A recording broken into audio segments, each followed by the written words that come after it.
Të nderuar përfaqësues të medjave, sot për Tetovën është një rast i veçantë, për mua personalisht një emocion i veçantë që këtu nga obori i shkollës mesme të tekstilës po promovojmë apo zbulojmë muralin e një modeli të rëndësishëm për Tetovën dhe tetovarët dhe për gjithë shqiptarët, siç është Nedim Bajrami, përfaqësuesi i kombëtarës shqiptare.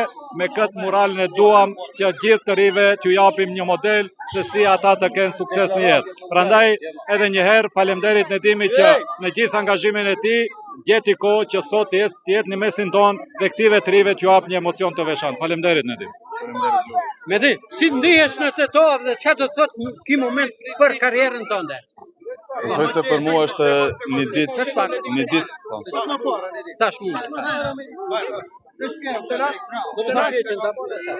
Bëmë në një. Po, si ndihesh në Tetovë dhe çfarë do të thotë ky moment për karrierën tënde si futbollist si kombëtare shqiptare?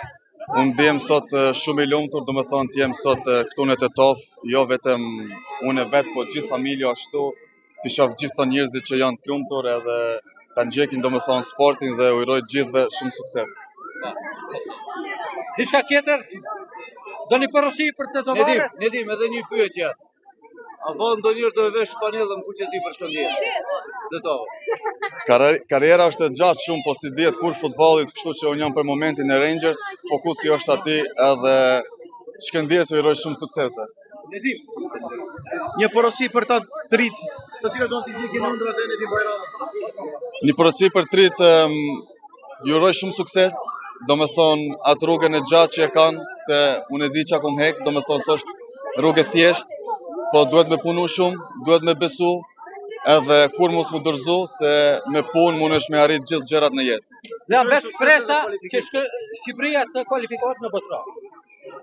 I kena edhe 3-4 ndeshje, domethënë si dihet kur futbollit, po ne do japim maksimumin fush edhe inshallah kualifikohemi.